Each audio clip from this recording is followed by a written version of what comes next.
I need to go home and take a shower. All right, we'll call the meeting to order. And let's start with roll call. Kathy? Jonathan Hudson. Here. John Stout. Here. Jennifer Maples. Here. Judy Ross. Here. Andy Swanson. Present. Corrine Nystrom. Here. Courtney Johnson. Here. Kevin Buman. Present. Matt Quick. Here. Jeff Leonard. Present. Jeanette Ewing. Here. Dean Schultz. Here. Scotty Malta. Here. Barry Ronanella. Here. Niles. He's just finishing up eating. He'll be here shortly. Oh, good. Are we gonna? Yes. Yes. John Cochet. Here. Cole. Here. David Sperling. Here. Mark Whitson. Here. Jorge Rubio. Here. Gary Mascaro. Here. Did I miss anyone else? And Hannah? And you're set. Oh, and Kim Matthews. Okay, so we're going to go a little bit out of order because of some duties that some of the conference committee needs to take care of. So before we move on to any more of the agenda, we're going to let Danette give us an update on the summer conference so she can take care of some of the duties that she needs to take care of. I know. Sorry. It's all you, Danette. Conference stuff. Good morning, good afternoon. What day is it? Well, I don't even know where to begin, but I think the conference committee has just done an amazing job. So I just want to thank everyone that's in this room, of course. And then if you are doing double duty as members of the conference committee, thank you too. We have a great agenda. And I think you've seen the registration reports. I think we're around 211. It's pretty awesome. And they said, who wants to come to Tucson? Anyway, Nothing like setting a record. you know what? I wasn't trying to set a record. I was just trying to meet those goals that you guys established. Sponsorship was really high. I mean, lots and lots of people have offered. I think we exceeded it by quite a bit, and exhibitors also exceeded the number. So it should be a really great time. So tonight we have the board dinner, and just as a housekeeping, we will be. Oh, it's on our agenda. We'll be going to get onto the bus around 5:45, I think. And so we've got a passenger bus, a real bus. We originally thought about a shuttle bus, but we kicked that to the curb. So if you miss the bus, you miss the bus. It's not going to come back and forth. If you decide to Uber or take a personal vehicle, great. The restaurant is really like half a mile down the road. And thanks to Mead and Hunt for being the sponsors. It's at El Charro where we had the board dinner. And just so you're aware, we did go there several times to make sure the food is still good. And I'm happy to report it still is. And also our special guest tonight will be Dan Pedersen and his wife Mary Beth. And as you know from the months of us talking about it, he's the founder of Top Gun. All of you have a book in your bag. He has already personalized it for you. And for the rest of the attendees, the book is in the bag, and he'll be here at the exhibit area to sign the books for whoever and whatever people want. So he's excited to be here. He committed to us like first, which is really great because he has been everywhere.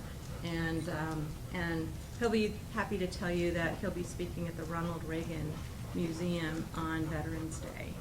And with the Top Gun trailer, the new movie coming out, it's, he's on the bestseller list. He's sold over 100,000 books so far. And I mean, he's really surprised at how well it's going. I mean, he's really humble about it. And I think we're more proud of him than he is of himself. And so you'll get to meet him, and then my mom and dad will be there as well. So you'll get an opportunity to talk to a couple Crusader drivers and Phantom drivers, and Niall. Yeah. So I think it'll be fun, and he'll be here tomorrow night as well at the opening session, the opening reception. I did invite him to come to the public, that session we're having on public safety tomorrow, because he has some really good emergency management stories.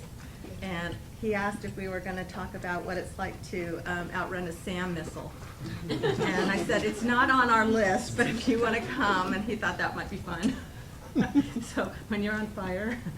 So, he's really excited. I'm just glad that he's spending as much time with us as he is. I don't wanna just focus on that. There's other really great things. We have a number of other really wonderful topics, and again, lots and lots of things going on. Our Monday night event is at the Flandreau Planetarium with the celebration of the 50 years of the going to the moon. So they have an exhibit on Moonfest, and that's really cool. Where'd Hannah go? Is she still here somewhere? I don't hear panting anymore. Can someone find her? We gotta shut the door too. So I hope everyone enjoys that, and then we have buses for that as well. And then as far as the AMARG tour, for those of you that have signed up, Chris Boswick, who works at the airport, will be your Hannah. Thanks. You can train them to sniff bombs. Gary. I'm on it. You got it. And so the AMARC tour is great. So we'll figure out.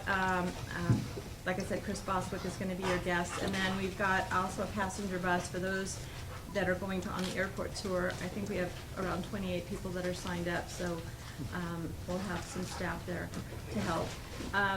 We're going to have a lot of ambassadors here from the airport, so if anybody has any questions about anything, just look for somebody, either a TAA shirt or whatever they're wearing, they'll hopefully be identifiable. So that would, does anybody have any questions? Mr. President, is it okay if we ask him if we can take our picture with Peterson? Yeah. I didn't know. Oh, yeah, Sometimes- he'll be, yeah, he loves it, especially the ladies.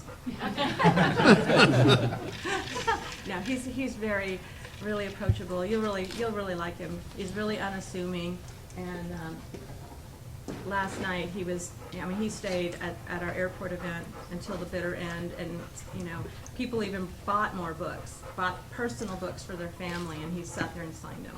So, and I bought a bunch of books for the airport for all the people that have been helping behind the scenes that aren't registered, and because I just wanted it to be special for them. A lot of people have really invested time. So, anyway. Okay, before we move on, we have a token of our appreciation from the Easton. So, for Jeanette. Oh my God. Okay. You need one more thing to carry. This is for you. Oh my goodness. Well, thank you. And you can share whatever you want with your committee, so it's up to you to get first dibs. This bag is Hannah Bananas. Oh, Yeah. banana. Yeah. Did you get a comp? No. Oh my God, you didn't have to do that, I swear. We appreciate your service. Oh my God. It's going to be an awesome conference. Oh, thank you. Oh my God, I feel really, it's an honor to do this. Are you sure? I'd be happy to donate this as a raffle gift if you guys would We share are it. sure. Share Okay. it with all the folks on your Okay, staff. I'll take It's it for back to your work. staff. Yeah, that'll be Sure. working. And, oh, great. Well, I'm gonna set it over here if you don't mind. This is so heavy. And let's see what's in here. Maybe we can get it all out. Yeah. Oh, penguin. There she goes. All right. That'll shut her up. Oh, Okay. Guess not. Well, thank you. I'm sure I've missed a lot of things along the way, but the last thing I wanted to say is that we do also have, one of our team is going to act as our MC. Again, Chris Boswick, he's a very tall man with a big booming voice, and he'll be perfect as our MC. He'll just need to have a script on what to say, for the sponsors and everything, but he's on it. Very excited to do it, and I know he's helping you, Judy, or he'll be available to help you for the mentor session. Okay, great. But we're also going to run, for pretty much any event or emergency, we run through our incident command through NIMS. So we're gonna have what we call event commands. We'll have a command center here. And that way, if anything's going on that we need to adjust to, we're on it. So we've got logistics and ops and finance, you know, the whole NIMS set up so that we can deal with it. And we'll have police cars, fire truck, well, not fire truck, the fire and disaster trailer will be here, and whatever else those guys decide to bring out. They love their toys. They love their toys. So, anyway, thank you. Okay, staying derailed from the agenda, since we are, we'll move right back to it after this. So, every year the president takes the opportunity to get gifts for his appreciation, or appreciation to the board. So this year, we have done, my gift to you guys is a SWAAAE jacket. So you guys have all set your sizes in. So Gladys has the list of the sizes, and as we go on today, because I didn't have time to set them out, she will just set them on the back of your seat. And they're gonna come in really handy this So, weekend. right? You're gonna need them here right now. Let me tell you how this came out, because this speaks to my mental capacity. I know it's summer and I know it's Tucson. There was a vendor that had given me one, and I just really liked it. He gave it to me in the middle of the summer, and I thought all the things I would do in the winter with it, so it just triggered me that it just seemed something different that we hadn't done before. So it's just something different. I do realize it's Tucson. I do realize it's over 100 degrees. It's okay. It'll come in good in Monterey, so we expect to see everybody in Monterey too. Thank you. Back to the derailed agenda. Whatever we did. Thank you. You're welcome. Speaks of the bad stuff. So, we are going to ask for approval of the minutes for the meeting that was held at, right here in this very room on April 12, 2019. So moved. Would you, any discussion? All right, we have some discussion. Just one minor change. I'm not listed as president of the board of directors. I've motioned a few things, but So we need to change that Stout was actually here. Perfect. So any more discussion or suggested amendments?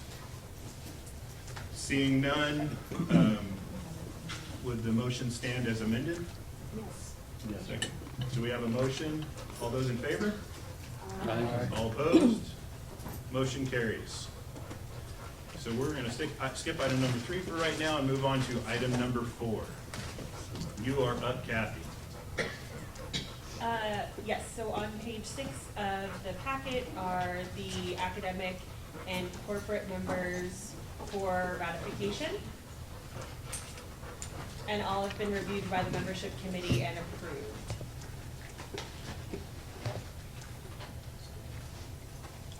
So after review of the academic and corporate, do we have any questions? Looking for a motion on ratification of the corporate and academic membership. So moved. second. We have a motion and second. Any further discussion? All those in favor? Aye. All opposed? Motion carries. I have to, sorry. You're going way too fast. I'm sorry. No, that's okay. I noticed that Sam was changed to academic. Is that the same Sam that we know? Any more details? Yeah, we did reach out. I think he was associate or executive before I went back to school full time. Okay, as long as it's full. Yep. All right, Kathy? Okay, and then on page 7 are the list, it's quite long, of executive members for approval.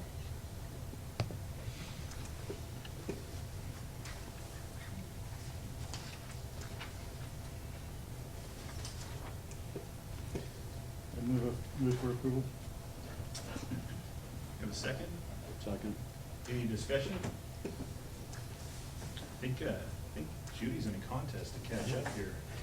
You're gonna have the most members underneath the group? You're Yeah, getting- we just hired the new guy and he wanted to join us. You guys are getting close. Just a Phoenix, look out. question. Yeah. So when we bring new members in like this, and they're approved obviously by the board, what does our initial contact look like with them? You know, we're a group membership airport now, so we're kind of all in, but when we bring individual members in, what does the chapter extend as that initial? I couldn't really hear, I'm sorry. So when we bring new individual members in, it's been a long time since I joined, but what does that look like? Do we send them any kind of new member They package? get email? a welcome letter, certificate, and pin. Okay, And then a letter from us, and then Marty's copied it gotcha. as the chair. Thank you.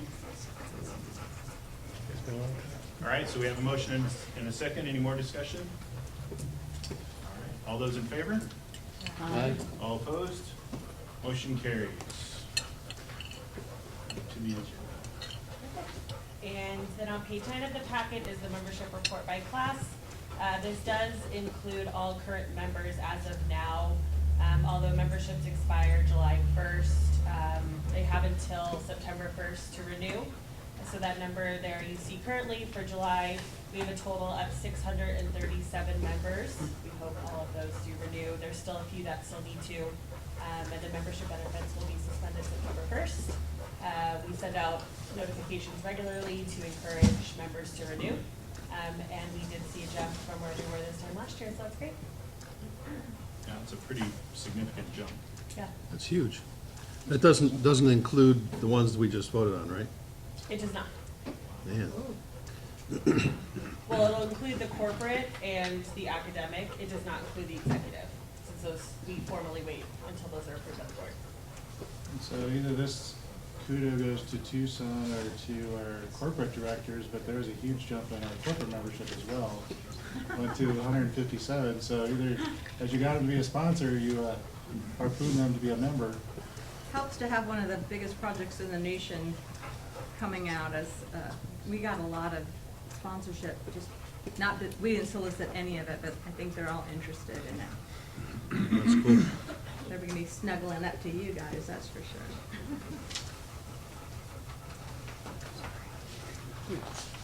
I will say that the email reminder for your membership dues was good. I did think the threat to send Guido and his boys to my office was kind of rough, but let's not go there. That didn't come from us. All right, we'll transition into item 5, the financial report. First Vice President Baker. Thank you, Mr. President. In your packet is the year-end financials, the profit and loss and accounts. Sheet year-over-year comparison, came very close to budget at the year end. The net income of just over 22,700. That does not need to be approved. What is in your packet that requires action is the revised draft budget, which is, we'll wait until we get to action items. But if there are any questions on the financial statements?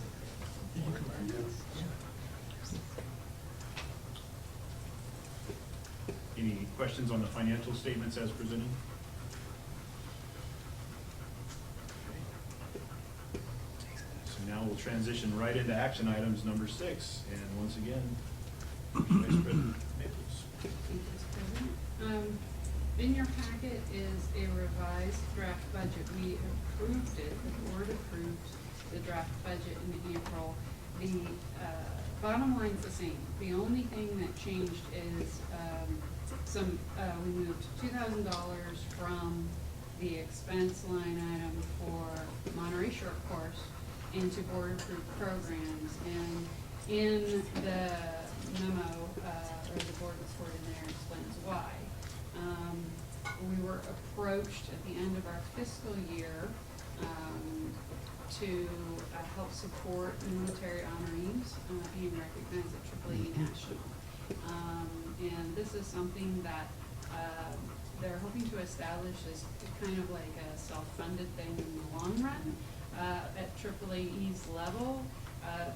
The significance is that AAA's done this over the years to recognize airfield managers in military service because the idea is that these folks are gonna hopefully transition to civilian airport management, and getting them engaged and introducing them to, you know, airport executives at the national level and at these conferences and or corporate entities, that sort of stuff.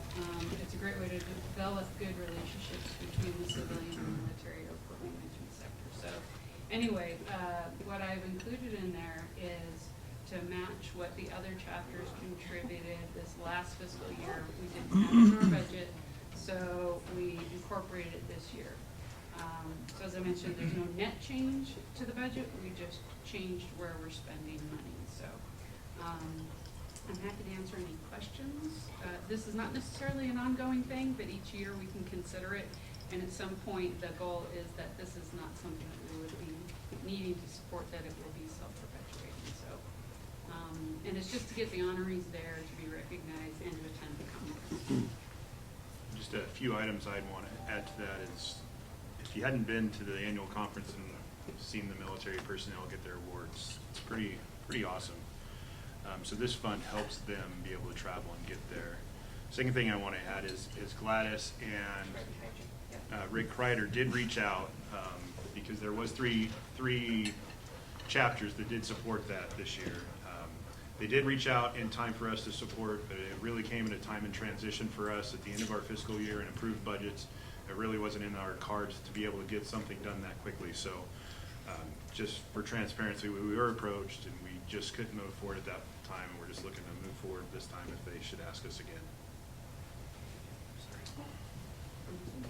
So it's not a guarantee, if there's no ask, the money isn't coming, is that correct? We had the conversation, the ask is still there. It's still Yeah, so, but each year, as we approve the budget for the following year, we can reconsider our board approved program, so it's not a commitment beyond this year. Did I miss it? Where is it identified in the? So if you look in the budget, it's the big, well, in my case, it's 11 by 17 because of my eyesight. At the bottom of the budget is kind of an asterisk that says what the board approved programs are, and it includes military honorees 2000. I see, okay.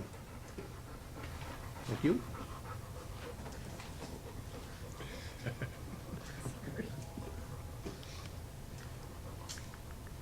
Any more discussions? I'm all out of order. So we can get a motion to approve the budget. Move to approve the amended budget as presented. In a second. Second. Any more discussions? All those in favor? Sorry, I didn't All get you. opposed? Motion carries. On to our second action item B, Airport Leadership Development Class Sponsorship. Mr. Past President Stout. So at the April board meeting, when the draft budget was presented, there was a discussion about SWAAAE support for the California Airports Council Leadership Development course. There was consensus, at least from a conceptual point of view, and it was to be brought back at this meeting for approval of the funding to that. So they have set the dates for August 26th through 28th in San Diego. San Diego is assisting and hosting the conference, so they're not going to have to be at a hotel and have other expenditures for the room and some of the other high dollar costs. It sounds like the airport's going to be covering a lot of that. This year we'll still be at a loss. For SWAAAE's participation, they did allow or guarantee up to 5 spots of participants from the chapter, and that could be from any of our states at the same rates. There is a discount, goes until Monday, is that right? Yep, tomorrow, or no, the 29th. So if you haven't registered, please do so.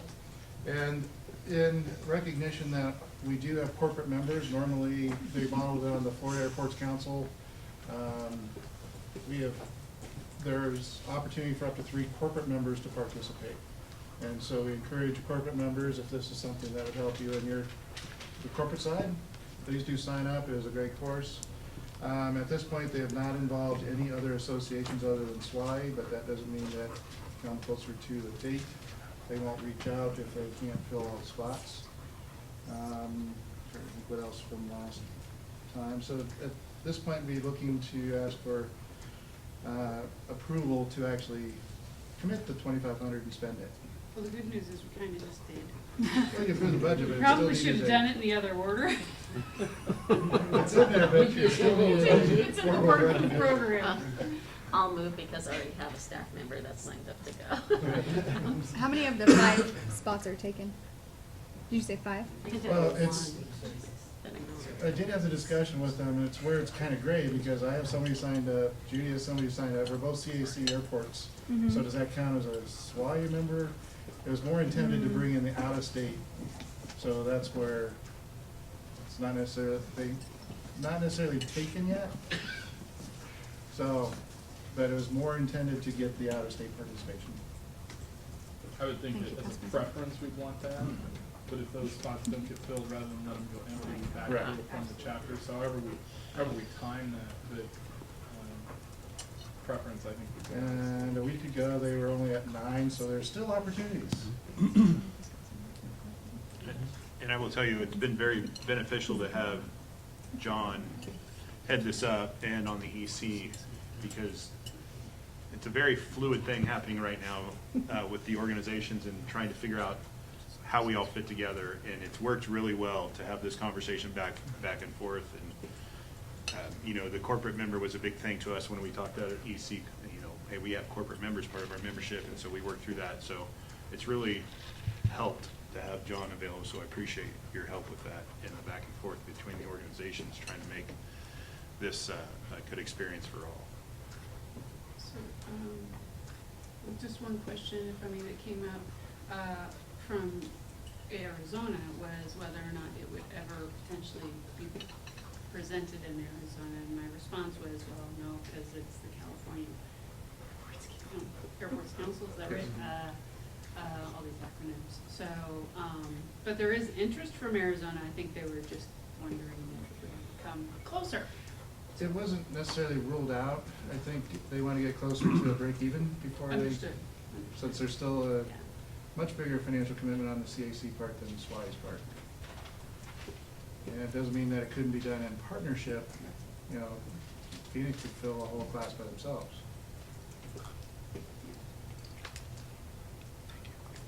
I think to add to that, the vision when CAC started this was certainly California focused, but then one of the objectives in inviting SWAAAE to join was we could expand that geographic reach, and then ultimately define by the partnership how we move it around, because certainly location plays into that. So I think it's very much a possibility, but we've kind of got to go at a time. Can you remind me, was it Memphis or was, I thought it was gonna be a couple of times a year. That's still a possibility. This is only the second. They want to see with having an airport be the host and help eliminate room and some of the other costs, so they can get closer to that break even. But if we can't fill it between the two organizations, it may not be a very reoccurring program. What's the date again? August 26th through the 28th.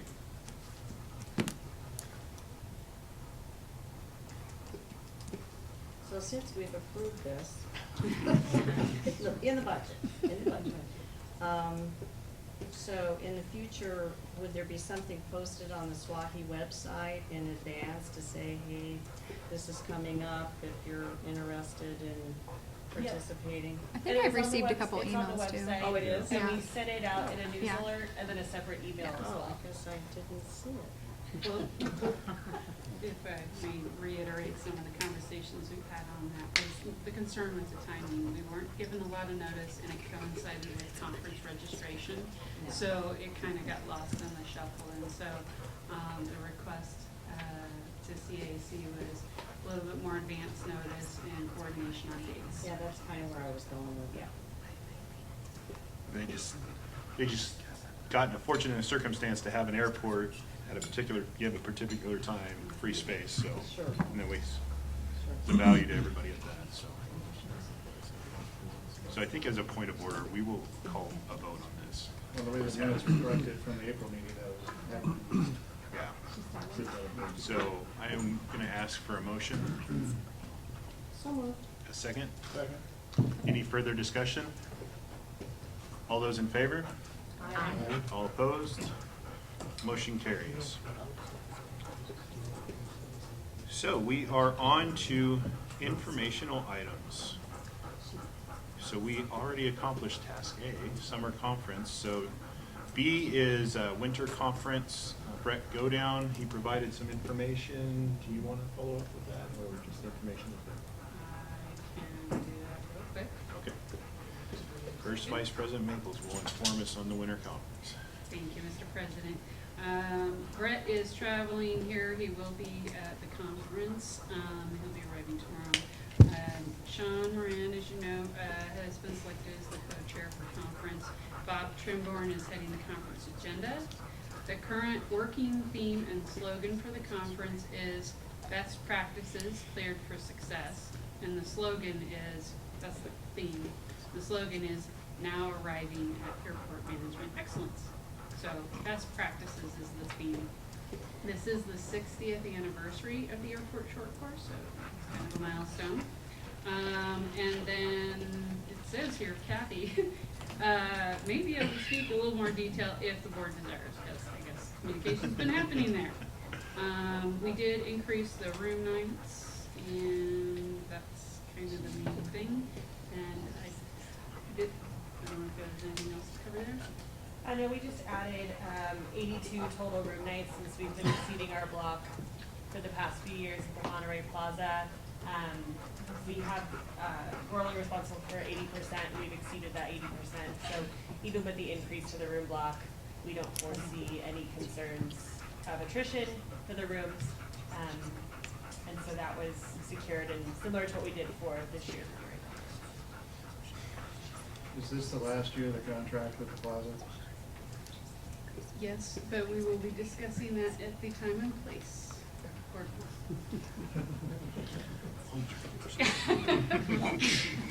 Jumping the gun. Don't get ahead. Okay. So we will look at 2020 conference. Director Schwartz. Okay, I'm gonna start by introducing the person who's probably gonna do most of the work. I will take most of the credit, but Kim Matthews will be leading. I think Kim, most everybody in the room knows Kim, or if not, you'll get to know Kim because she's gonna start participating at a lot more of these events and at the conferences, and so. Kim Matthews has been with the airport for 27 years, started as an intern, never left, so she'll be retiring when she's 40. And this is your fourth SWAAAE This is my fourth, summer it will be my conference? fourth SWAAAE conference. The first So- one was in '93 She in is- Reno. So she's a veteran of this, and so it's in good hands. And so at this point, we have a date, July 19th through the 22nd, and your save the date bookmark. We went with the They're in new the bag. events. In the bag, everyone will have a wooden bookmark for next year's conference that they can use to put with the book. So July 19th to the 22nd, we have negotiated, Kathy, with the Peppermill Hotel Resort, and so that will be the location. And then on Wednesday morning, I believe there will be a meeting to kick off planning conference committee. I unfortunately will not be there with Kim, I know with Kathy, and we encourage everyone's help on this. We look forward to getting everyone involved and having a lot of help. So that's all I have. Kim, did I miss anything? You got it all. Kathy, did I miss anything? Sounds good to me. We're excited to have you guys come visit us again, and looking forward to working with everybody to pull off a good conference. And Danette has set the bar very high, so we're not happy. The committee was great. Hey, we'll help you. We'll give you our playbook. Yes, we're gonna take that. For $1 million, we'll consult. So, Mr. Chair, that concludes my report. Thank you. Just a quick comment, depending on how it goes in time and place, you might have a vice chair identified today, Okay. Perfect. or observer chair, whatever you want to do with them. Okay. All right, moving on to accreditation and final interview work. Oh, I skipped academic relations. So there is a report in the packet, and Welton, you are up. Okay, so I don't have an update, but Sean does. All right. So on his report, he says planning is already underway for the academic involvement for the winter conference. And due to positive feedback for the roundtable that occurred during the last conference, it's gonna happen again. And outreach has begun, and the goal is to get at least 30 students to participate in the 2020 winter conference. Awesome. Any questions for Welton on Sean's report? Thank you, Welton. All right, now we can move on to accreditation update and final interview workshop. And Mark, or Niall. I'm doing with my Patriots to my left. Yeah, my report's in the packet, but just focusing on the region. We currently have 65 active AAEs, and a breakdown by state is provided. We currently have 12 candidates in the final stages. 5 of those are actually actively targeting conferences to sit for the final interview. We do have one final interview tomorrow, a candidate from Grand Canyon Airport. And then at the San Antonio National Airports Conference, we have 2 candidates from Sacramento. And then at the winter conference, right now we have a candidate from Truckee Airport and San Jose. They're targeting those. So we have some good activity in the pipeline. Special recognition to Mr. Buman, who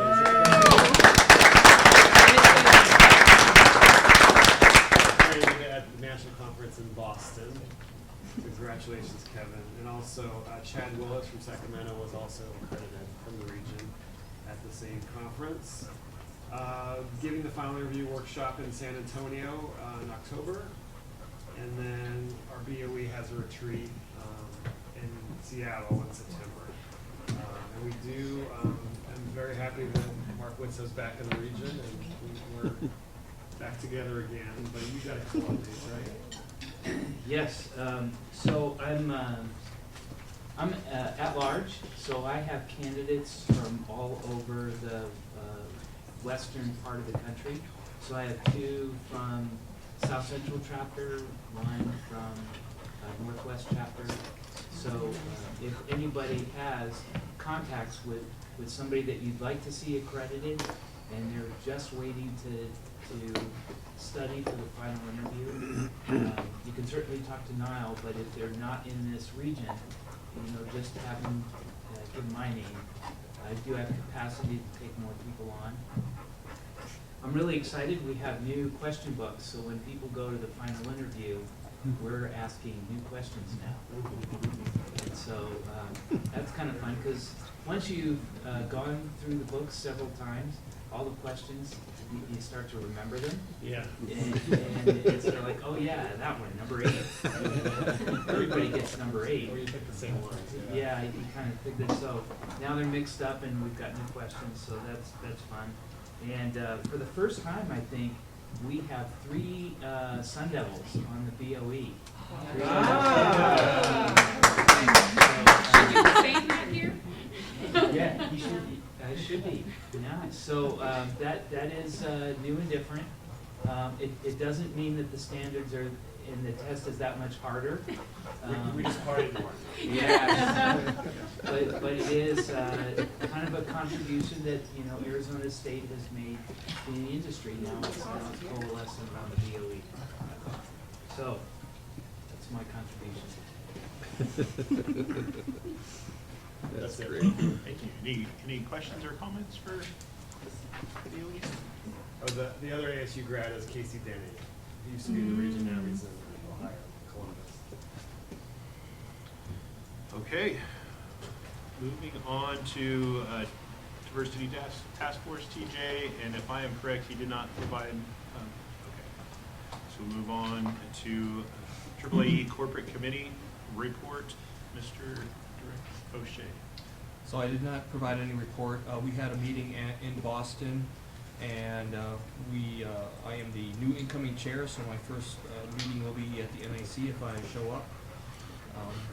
Way to represent. Oh no, last night I have a vacation overlapping, so I'm gonna have He's gonna get in to trouble. talk very sweet to my wife to see if she's gonna let me go. But no, things are going as planned with the committee, and we are kind of working on a theme of partnership with the organization. So part of it would be the organization sharing with the corporates what values that we can or benefits that we can use as corporate members, and then how we then can return the favor with providing value to the organization. Thank you, Mr. President. Thank you. Moving on to SWAAAE update, and we will let Mr. Scotty Malta. Thank you, sir. So in your board packet is a book. It starts on page 18, goes to page 108.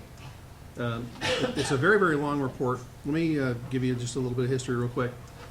Back when Danette and I were both sharing the duties, one of the things we thought was really a nice thing to do was to grab certain portions of the SWAAAE board book, because it kind of gives you a real good feel for what's being done nationally. And we would incorporate that into the packets here. Having said that, when I looked to do the report this time, the executive summaries were kind of short, and they're here. But one of the things that I've been espousing for many years now is to get involved on committees within SWAAAE. So what I did this time was grabbed literally all of the committee reports that SWAAAE had and put them in here. And I thought about editing things out, but you know, what's really interesting is things that may not be pertinent to me at my airport may be pertinent to somebody else at their airport. So instead of editing out, I basically put in all of the committee stuff. So as you look through this, you may find committees that are of interest to you. There's a lot going on in the industry, and you may find yourself interested in getting on a committee if you're not. And the committee points of contact are in here as well. Let me ask one quick question, and this will be for moving forward, of course. I've asked it before. The goal, again, by putting this report in the packet, is to have information that you guys can use back home. The idea is kind of value added, if you will. Is this still meeting the interest and need that you have? Anybody have any comments? Too much? Not enough? I think it's great. Yeah. Okay.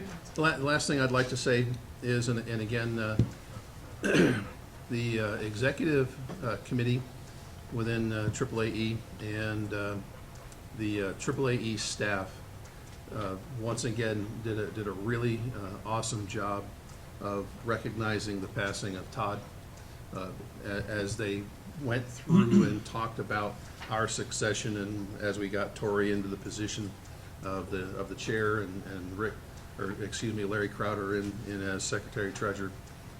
They did an amazing job of being empathetic and yet very professional. And so I just really wanted to say a kudo to all of them for doing such an amazing job with such a sensitive issue. And with that, I'll end my comments. So I just want to add that I think for the first time, well, at least in my memory, the Southwest chapter has 2 at-large or national directors on the SWAAAE board, which is good, especially with the vacancy that Todd left behind. This will give us a little more discussion points and a little more leverage on the board, so it's good. Thank you. Kevin, anything to add? So, no written report was submitted, but this is my last report as the. We're still on SWAAAE stuff. I was asking you. Oh, as an sorry. applicant. He's focused. I should have let you just keep going, and we would have finished earlier. Covered it all. Okay. Rewind, but thank you for, I think, including the additional information definitely puts more context out there for folks. Thank you. All right. So we will move on to awards and recognitions and resolutions. Corey. Okay.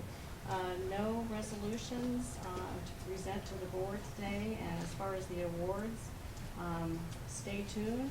The awards for this year will be presented at the President's Banquet, and we have some great recipients at this year. We had a great committee as well. Good. That's all I have to report. All right, moving on to policies, bylaws, and procedures. I have a really Second. exciting. Right. Well, first of all, at the general membership meeting, we'll get the general membership to vote on the clarification on the financial reserve policy. As you remember, in April, we decided that the reserve would be 50% of the rolling 3-year average of total expenses. So it was the operating and the non-operating together. So we did make that clarification. So that will be at the general membership meeting on Tuesday. The second thing I had is I had the privilege of, Kevin was my vice chair, of updating the procedures manual. So many of you assisted with that and reviewed your procedures and provided comments. So as you can see in your packet, and particularly it's bookmarked if you're looking at it electronically, one of the things that we also did is instead of one big document, they're all separate now. So they can be easily updated by each chair and vice chair and their committee as we go through the year. I would say there may be about 80–85% there, and many of you probably have some very good suggestions. I may have missed some comments. So feel free to review those, and when Jennifer announces all her committee chairs for the upcoming year, make sure feel free to work with them. But I'll work with Kathy to structure it on the website, so you don't have to download the whole book. If you want to, we'll have a PDF, but then each one will be separate too. So it'll be easy just to grab each individual procedure. Feel free to read it. It's probably about right around 100 pages. So you'll see that there are the 2 conferences in there now, and there are the attachments for it, and there's also the golf procedure attached as well, because that was something that was missing. But feel free to read and enjoy it. But I'm being very happy to pass it on to whoever is the second vice president to be elected in a couple days.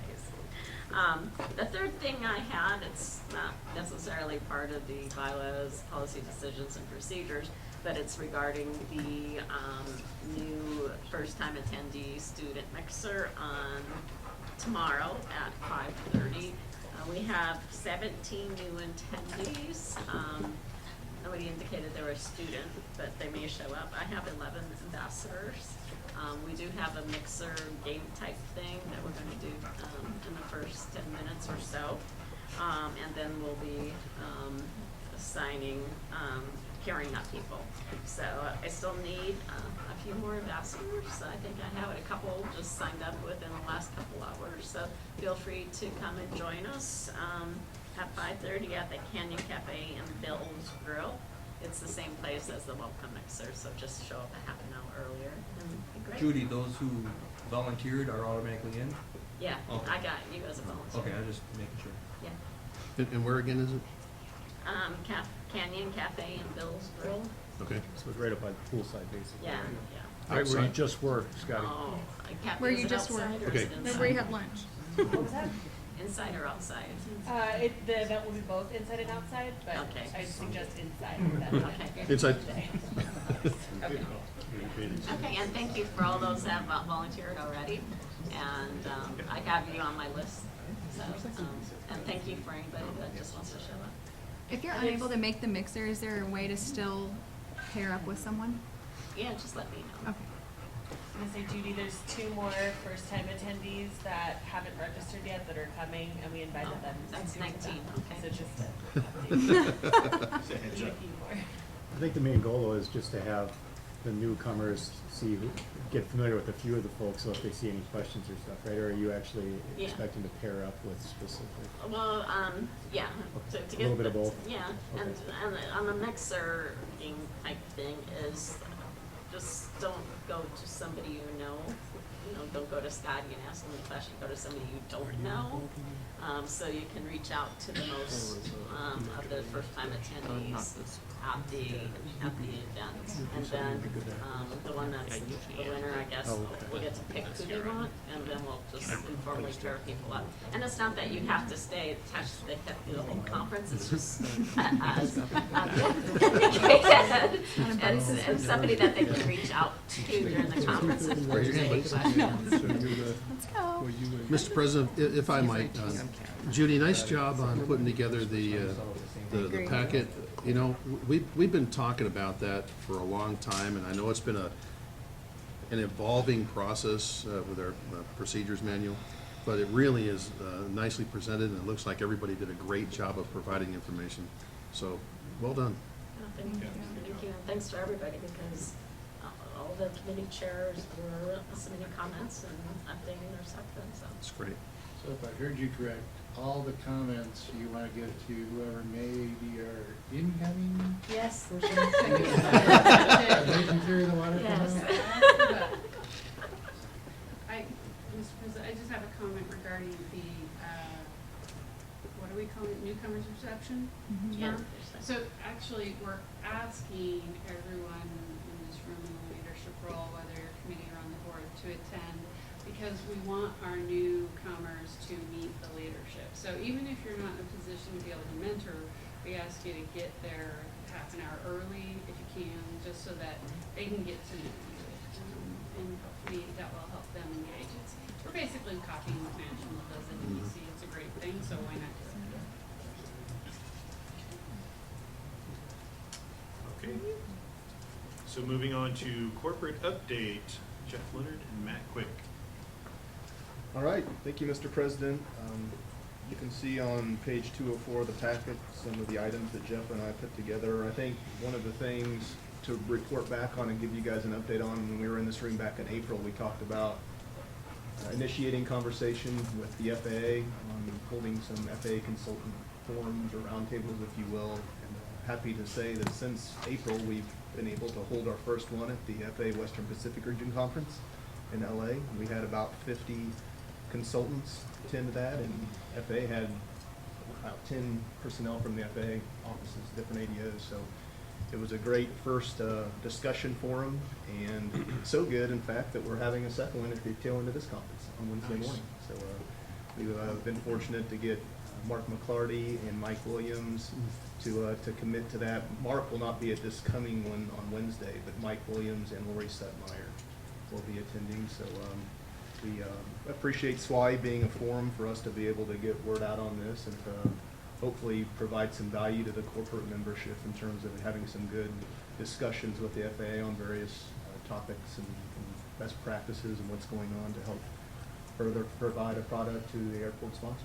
That's kind of the goal. So that's good. The next one is, like I said, Wednesday at 8:30 in the morning. 8:30 to 11-ish is what's the time frame is. Jeff, I don't know if you have anything more to add to that? Or? No, that sounds good. Yeah, it's, we're hoping to keep the momentum going. That I think at this next session, we want to try to find out if we want to do these sessions once a year, twice a year, depending on the venue, and the biggest part is cost. You know, it's easy to tack on when everybody's traveling there already to add a room on, but you know, at a minimum, we'd like to have it at least twice a year, with one being at the Western Pacific Conference. So we're eager to see how the turnout is on the second one. Hopefully folks found value in the first one and continue to attend, and we can kind of keep passing the torch to the different teams to try to keep the agenda new and fresh, and make sure that there is, the biggest one, we want to make sure that everybody's kind of held accountable to continue to make this an improvement, not just, you know, sitting around talking, but trying to improve the processes, procedures, and the relationships. And it's been good too from the standpoint of just getting new membership involved. I mean, you guys obviously saw the membership report and then just the number of corporates, but we have had interest in individuals coming alongside and helping out with this forum, and people who are looking for ways to help serve the organization and get involved, so this has been an opportunity for some folks to do that as well, so that's been great. I have just a question about that. I think, is there a better chance to get a higher level of FAA participation at the short course because it's earlier in their fiscal year, absent sequestration, of course? I don't know if that's an influencing factor or not, but I know if we do it now, we're looking at once a year. Would we try to do it again this coming January or wait like a year and a half? So I don't know if that's. No, I think the intent would be to certainly maybe try to tack something on at the short course in January. We were hoping that we would get more FA personnel at this one, and we thought we were, but there's some folks that had to back out last minute. But we'll see, like Jeff had mentioned, it was natural for the FA conference to be able to do that because you had a lot of personnel there to begin with and a lot of folks. So we'll see what the participation's like on Wednesday morning and kind of regroup and go from there and continue those discussions. I definitely consider the logistics of the session that the FAA representatives come to anyway. So if we, instead of towards the beginning of the conference, have the FA session towards the end of the conference, it might be easier for them to stay over potentially. Or, you know, just kind of talk that over with the conference committee and see what they think about that. That's true. What else you got, Jeff? And then, yeah, so as said in April, this will be my last meeting as a corporate director. Mr. Sperling has put his hat in the ring, and I believe he's still running unopposed at this point. But it really has been an honor to serve on the board the last 4 years and getting to know everybody in the room a little better networking, and just really open my eyes to a lot of the different issues and challenges that we're all facing and how the organization comes together to help airports grow and improve. So it really has been an honor and a blessing to be on the board, and thank you for letting me serve. Thank you for your service.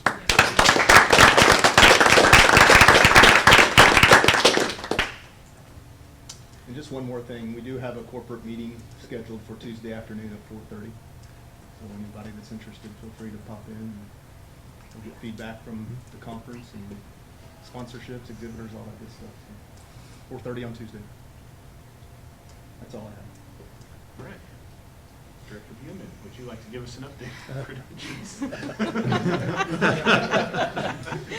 Well, so my last report, and nothing submitted for the packet, but notable is that during the last 2 years we combined credentials and records, and I think that was a good decision that was developed about 6 to 8 months ago.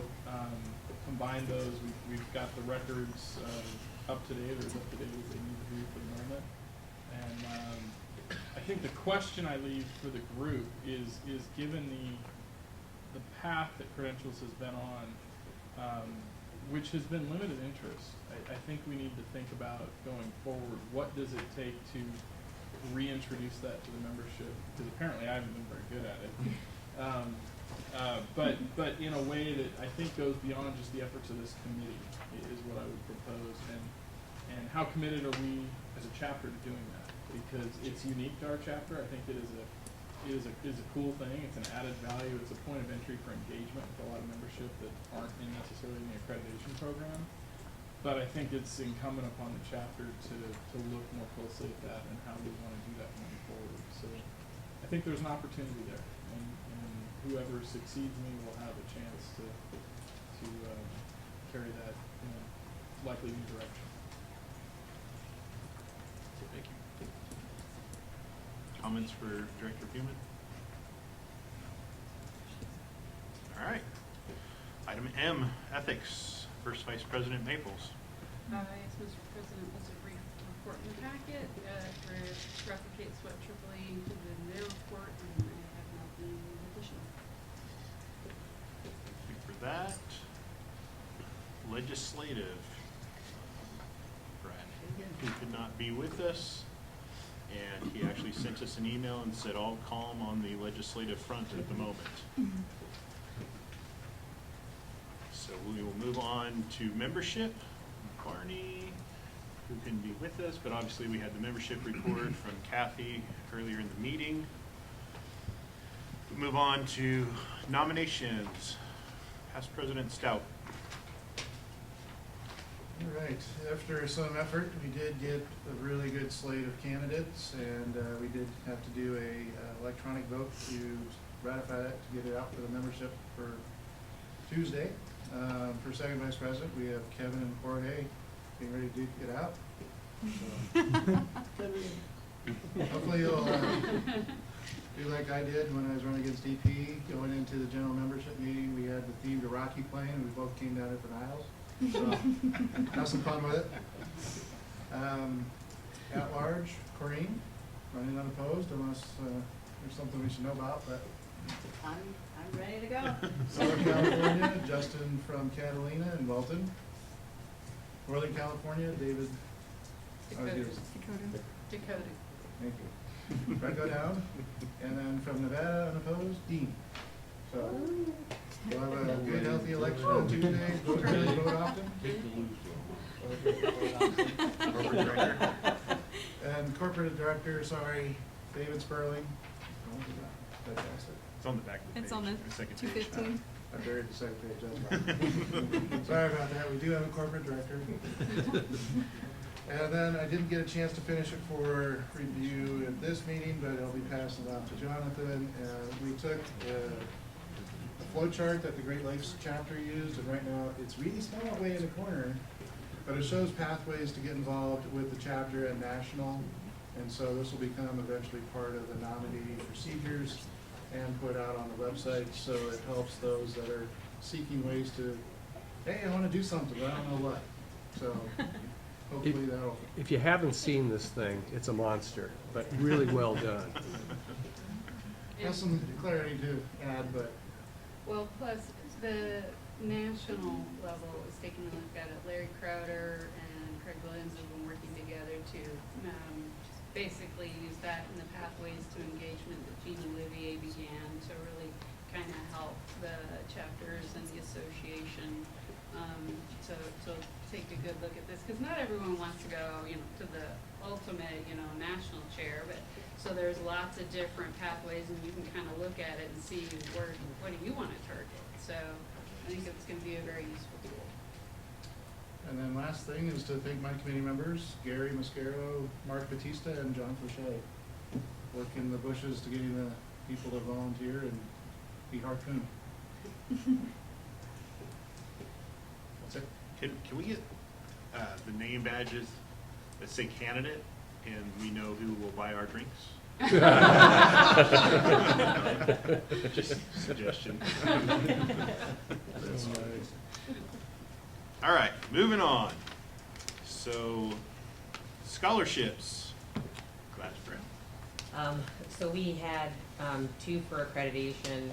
We had an incomplete one for the summer scholarship, and then we had a few folks submit for academic. Years ago, the committee had said that if people didn't complete their applications, that they just weren't eligible. And so we weren't able to award the summer conference scholarship. And typically the academic is in at Monterey, but we decided to award the academic scholarship for this one. And so it went to a student with over at Embry-Riddle out of Prescott. And she wasn't able to join us, but we'll read her bio. But she's got a lot of great things that she's doing. And then for the accreditation and certification scholarship, it went to Sarah out of Scottsdale. So she'll be here and attending, and she's an active participant in the state. But she also, I think, will be a great addition and more into the membership here as time goes on. So I think this is a great way for her to see the support that SWAAAE gives too. So, and her boss is sitting beside me, so he's got to give approval anyways and encouragement. So, but she's pretty awesome. So it'll be neat for you guys to get to know her too. Other than that, I know we've got a great group that has been a part of the scholarship committee, which is Courtney, Jorge, Welton. We got Jeff as well. And then we have a new person that asked to be on it, named Matthew Wright, that's out of Monterey. So it's pretty awesome. We already forgot about you, Jeff. Yeah. Jeff as well. You're awesome. It's all good. I'm just saying. I know everybody needs a hug today. I get it. I was listening to that on the radio station. So the nice thing is, you know, people are submitting, they understand it, it's just the printout sometimes, but we're looking forward to what it's gonna happen. I think we do need to do, very similar to some other committees, kind of reintroduce it to the organization and then get people more encouraged to apply. I think that was the biggest consensus that we all spoke about, and having a new person on there is great because for his involvement, that'll be nice to have new folks, so. With that, I just, if I can, I know we've kind of deterred off a couple of times. Go for it. I don't know if you guys know this, we've got things on the giveaway person, just in case everybody feels encouraged. I mean, I'm gonna hug you a lot now, Jeff, it seems that I kind of did the kind of sorta, but don't worry, I'll get you. Appreciate it. We actually have 3 42-inch TVs for the conference, and the conference committee is actually donating 2 of them to the Sunnyside School District. And then we decided to raffle off one today. And so you guys see me running around. And so Danette is gonna pull from the bowl, because I kind of know everybody, which is great. And then she's gonna pull a name from the bowl and talk about it. Yep, so here, don't look, and then pull. And your dog and I are best friends. Yeah. No way. Niall Marmion. Oh my God. Psych! Did you fly here? We're not donating We're it just today. teasing. I was a little hesitant there, but you need to explain that joke. Guys 'Cause- didn't go up and start yeah, I felt very ashamed. I was like, God, I'm setting myself up with a I'm BOE so sorry. to fail right I now. have to tell you. you. Tell the story. I do. It's I just, used to work for Danette. we I'm played. sorry. We played. I just have to tell you, we played a lot of practical jokes back and forth, and it was really hard to get Niall. But we sponsored an ACI conference in like 1996 down in San Diego, and Niall was helping, and he was like throwing his business cards in all the bowls, and he won like 2 TVs. And then he brought them back to the port and sold them to staff. We were really like pissed about that, because we're like, dude, you should just give them. And then there was another conference. Whatever raffle it was, I was winning. So there was another conference, might have been I know, NAC, it's like you. and then he won another TV, and then they sold it to staff. So we were like really getting pissed. So it was like holiday time, and we just finished a project at the airport, and there was all these extra TVs from the bar, and I got with the Dave Petroliat host, and I said, let's play a joke on Niall. So we wrapped an AV card in a big old box, and we hauled it down to the Christmas party, and we did pull the name out of the thing, and it was Niall. And he did the Rocky thing where he came bouncing across the stage going, and he was like, yes, yes! And it was in front of all our managers and station managers, our new port director. Worst practical joke ever. And then she did it again. I right know. now. So I just thought, since we had TVs, it would really be fun to just see if Niall would fall for it again. And he was about to. I said, no, it couldn't happen again. No, I'm sorry. Sorry, I everybody. just had to try. But we are going to do I'm like, how am I one. going to get that back to San Diego? I know. Well, you would probably sell it to one of these people. I got a big truck, so just, but I was probably not going to make it to San Diego. I was poor with that. You weren't paying me enough. I was poor with I wasn't in charge of the I- budget. With that, scholarship committee has concluded on that one, and I'm glad that everybody gets along very well today. I was hesitant about that joke, but I kept going, okay, I'll do what you say. I'm a good sport. That's good. I was a little worried there because I'm going to have to work with you soon for my accreditation. So, with that, You're on the list. she did it, and we didn't arm wrestle for it. And I just, again, at the pleasure of the board and those on it, that was fun.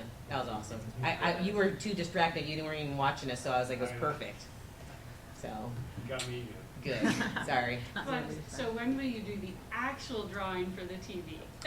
That is, I coordinate all of that. I kind of gauge with the committee. You guys kind of tell me when it's going to happen. We'll figure it out. It's usually I try to see which kind of throughout, and then I'll look at the president too. Kind of keep people. There's also like an Apple Watch. We got like lots of fun stuff that people are given to me. It'll just be one of the drawings throughout the conference. Correct. I try to time it so that way I can get maximum participation. There's a strategy, everybody. Other than my jokes out loud and out of my head. Thank you to for the committee especially. They're really good at emailing in, and I want to tell you guys I appreciate how much you've done. Jeff, I appreciate that, and Welton as well, and Courtney, and Matthew when you guys meet him too, and then Jorge. Thank you, because you guys are all very receptive. Thank you, Gladys. Yes, and I'm not the best committee chairman, but I do my best. And there's my curtsy. Thank you. And I love you. All right, Mr. Headphones down there. Cole. So now that I'm in charge and I can rule the AD room, I have some ideas going forward on how to maybe improve the process. I think I'll start to implement those starting the next conference and get more of a report together for that. But some ideas I'm throwing out there are such as rechargeable batteries for all the microphones. We use them and then we lose them, and I think that's a huge waste. I know before the thought was it's difficult to keep track of them, but I think we can manage. And then just a few other things that help make the conference flow a little better, like a big clock, so those who have 3 or 4 presenters, you know, we could do like a countdown, like here's your 15 minutes. Please don't go 23 because you have other people that have to quickly shorten it up. That's a great idea. So things like that, or maybe just a bright light and click it on or something. So A green laser. We usually have those cards in the cards. Yeah, just put it on their ankle. Make them hold the microphone. In the pad, everybody knows usually you have that yellow, and then you got 15, and then the red is the stop. It's pretty easy, but you have to be positioned well for that. Oh yeah, and so those are just a few things coming up and things that I think that we could implement that I want to try going forward. I think to help smooth everything out and make everything go a little better. I'm very thankful for the help I got today. Somehow we made it all work. So the rest of it, after the first time, everything goes pretty smoothly, so I'm pretty excited, but I think that's about it for me. Perfect. Thank you. Thank you for your Cole, thank you participation. for stepping up. Yeah. So for those of you who don't know, Mr. Peterson is in Africa, although I think he's supposed to get back to the country tomorrow, but I think he's going to be a little jet lagged, so he won't be here. And in quarantine. And, yeah, exactly. So. I'm surprised we let him back. That's malaria. Okay. Time and place. First Vice President Nichols. Thank you, Mr. President. Okay, well, the report in your packet covers a lot of upcoming meetings over the next, actually, couple of years. The one that's happening soonest is Friday, October 18th in Phoenix at the Hyatt Regency. That will be the fall board meeting. Then you've got your airport management short course, and then on to summer 2020. We will have the April board meeting. That's already set at the Peppermill. So the date is in there, so you can get that on your calendars. It's for April 17th for the spring board meeting, and then of course the conference in July.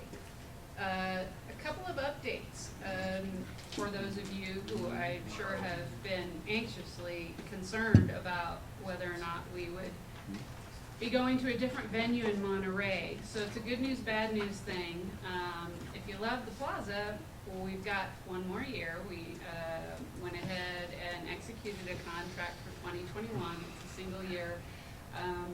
As we were looking at the fact that we were absolutely maxed out this last year, we were looking for those venues where we might be able to grow.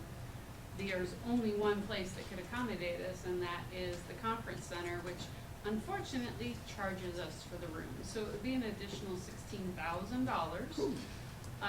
You don't get credit for food and beverage, so from a financial standpoint, it did not make sense. So we're capped at 225 attendees for Monterey. So that's kind of at least the decision for 2021.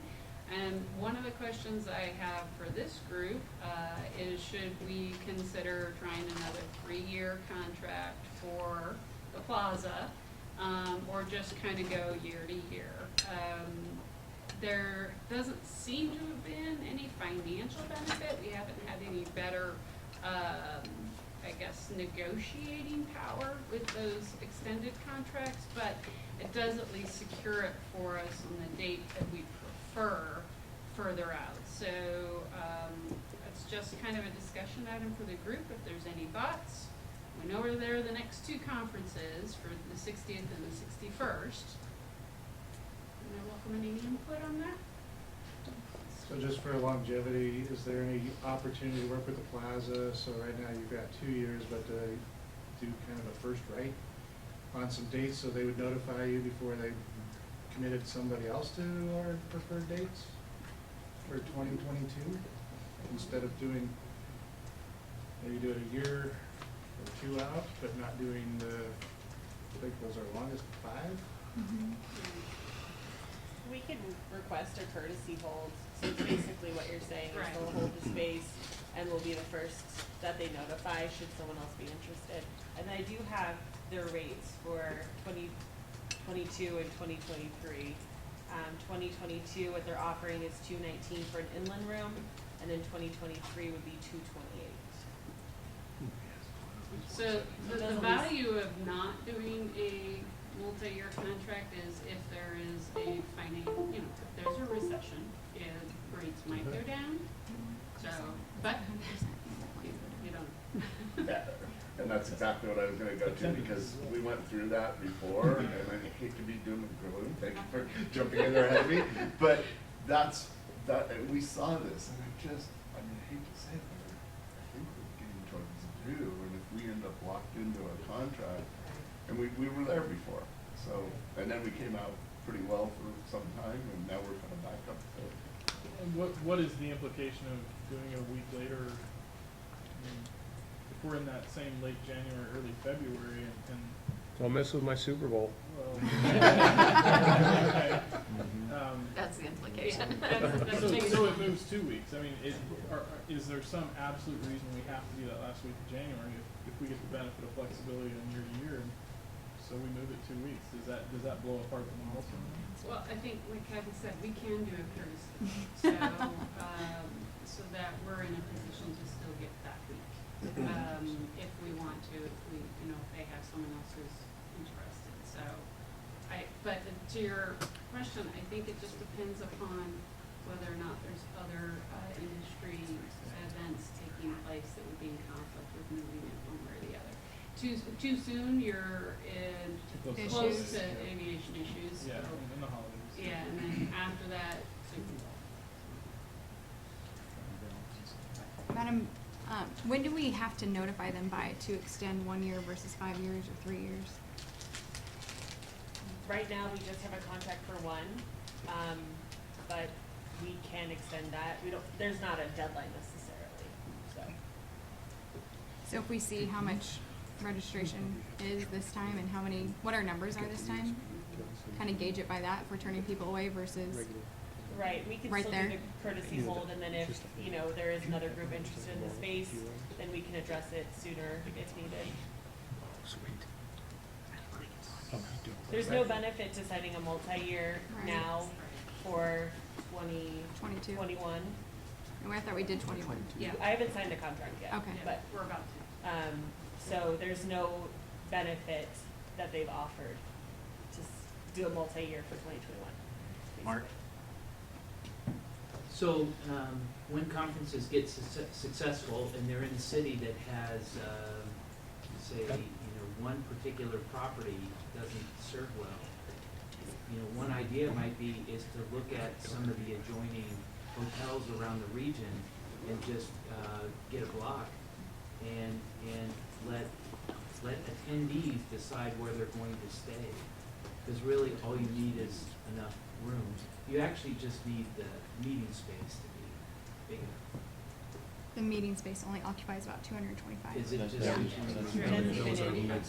Yeah, it wasn't the rooms, it was the conference. Yeah. So we can fit it, about 225 in classroom. We used to do rounds. Right. So it really is the meeting It's the space? space. Yeah. Mhm. Okay. So why can't we have concurrent sessions? We could. Don't look at me. I'm out. I don't know why I keep looking at you. Yeah. I mean, we could, we just have that Carmel room, which is the larger room where we have exhibitors currently, or where we did have exhibitors. It depends on, yeah, the number. You could go to Big Sur, but Right, then you lose revenue going that way. yeah. So we could do concurrent sessions. Then we just have to figure out exhibit space and meals. Mhm. Problem is that still General doesn't really solve the overall problem of the large meetings that you do Right. have. Yeah, Unless we switch opening format to ceremonies all, would, right. yeah, people would be standing room. You don't want 20% show up to this, right? What are you doing that morning, That's John? what Lonnie told us.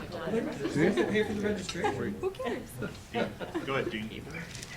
No, I got the cake. Do you know how many turned people away last year? No, we were nervous though. No, but we had the room, or the chairs in the perimeter, and I mean, they were full and some people were Yeah. standing, but we didn't put it anyway. We haven't opened. Yeah, for the opening. The sessions were okay. It was the opening. Once you get past the opening, like John said, I think, I mean, like the afternoon sessions on Yeah. Thursday, it's dropping down to Yeah. 50%, not even. Right.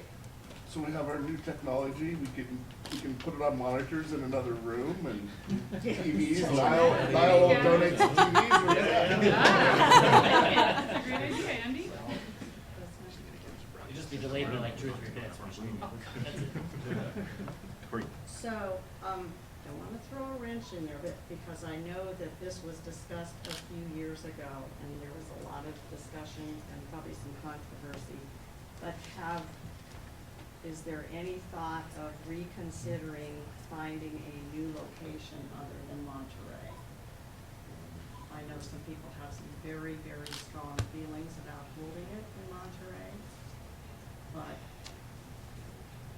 It's always up for consideration. Our hotels are the worst. We haven't completely shut it off, Yeah. but there hasn't been active discussion about moving it somewhere else. Help me understand how much 16,000 outflow the whole budget. I mean, we could still do Monterey if we were willing to pay a higher price somewhere. I'm not seeing the other facilities or something we don't like about it. And is there the alternative to use that conference space, but book rooms maybe at the Monterey Plaza? Well, it's not conveniently located. There are 3 hotels, 2 of which are connected to the conference center that are very convenient, and there's a 3rd one there, so it's all very centrally Are the located. room rates cheaper? I think they were about comparable room rates. They're they're comparable, it's just they will not waive, Yeah, since right. they're owned by the city, Right. they will Oh. not waive the meeting room space, and there's no negotiation, it was about $16,000. So, just to rent the yeah, space. it doesn't blow a hole in it, it changes conference performance and or we look at changing the, the registration rate, so, it's not a given. But I kind of agree with what Courtney was saying, we see how the conference performs this year. I mean, we've got 2 back-to-back conferences that are record high attendance between Monterey and the summer, so,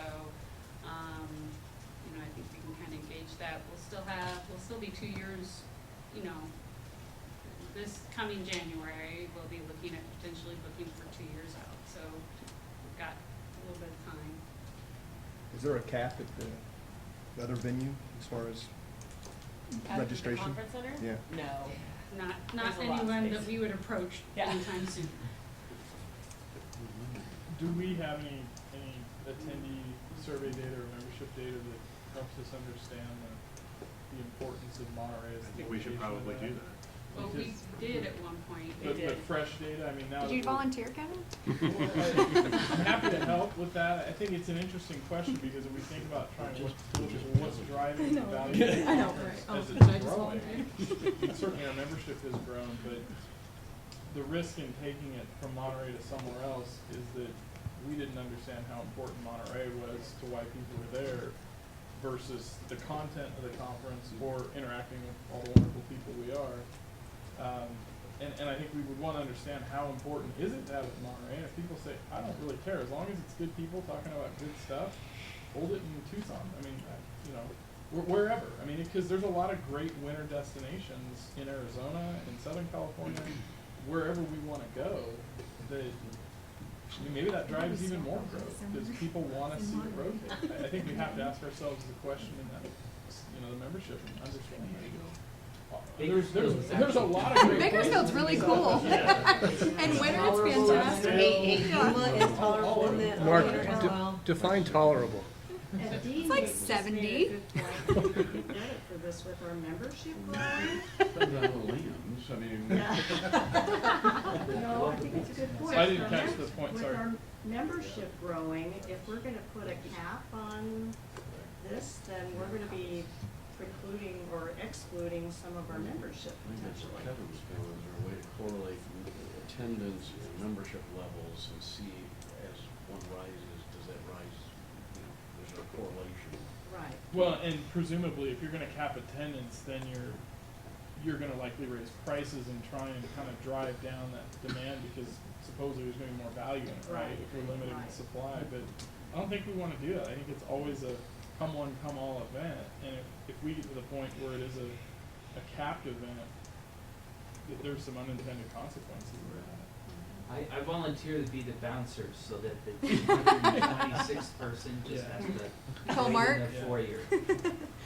But it would be interesting to see, to the point of using technology within the overflow spaces in Monterey, to kind of prototype, can we grow beyond a perceived cap in Monterey? Is that schooners? I don't know what it looks like, but it would seem like with technology, there is a way to overcome that, because it really is just the general session that is the issue.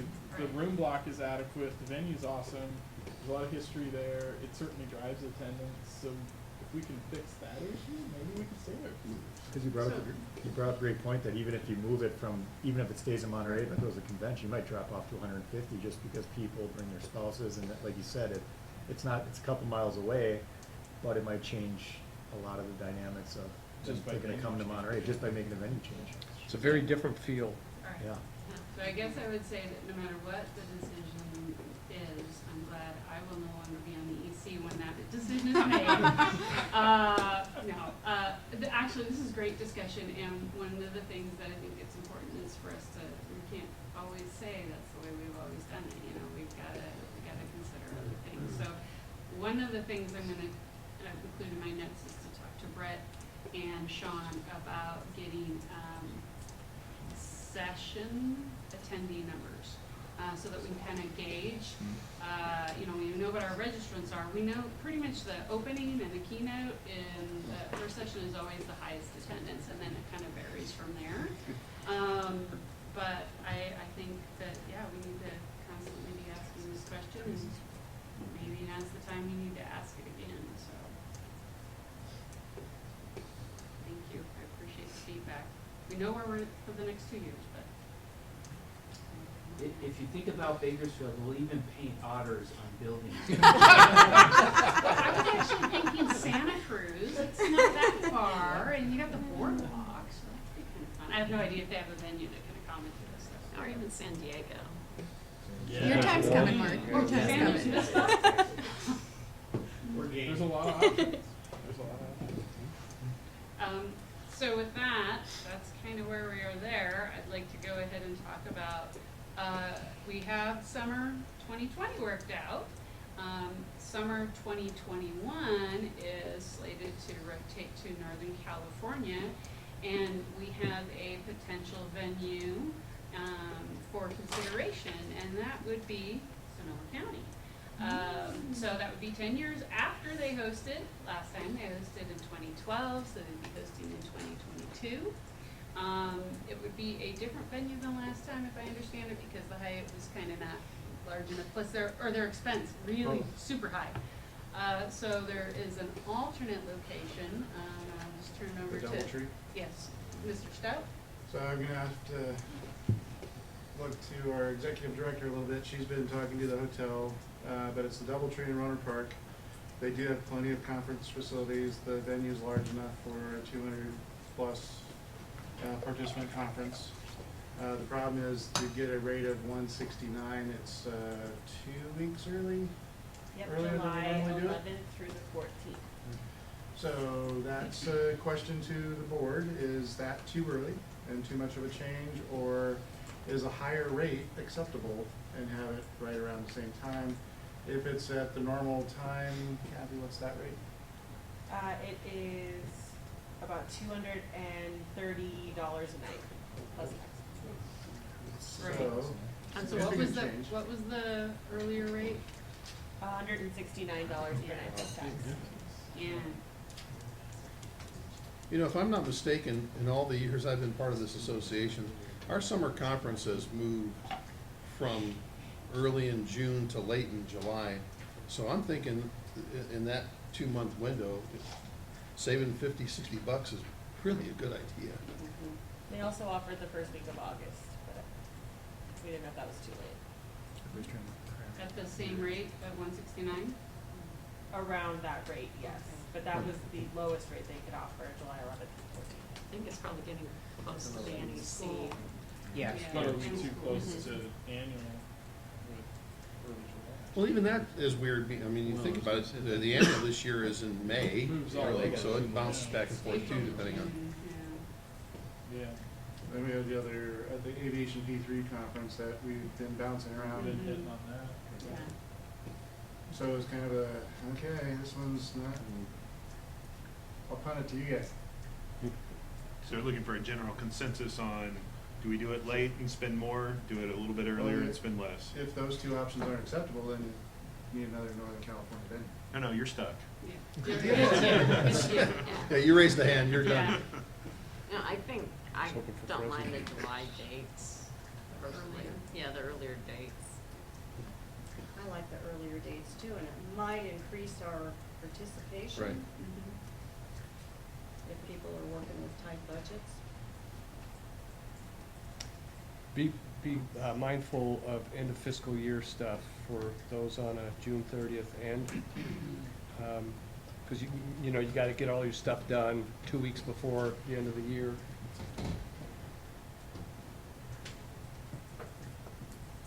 And that also impacts registration. Right. It gets delayed, the income is delayed.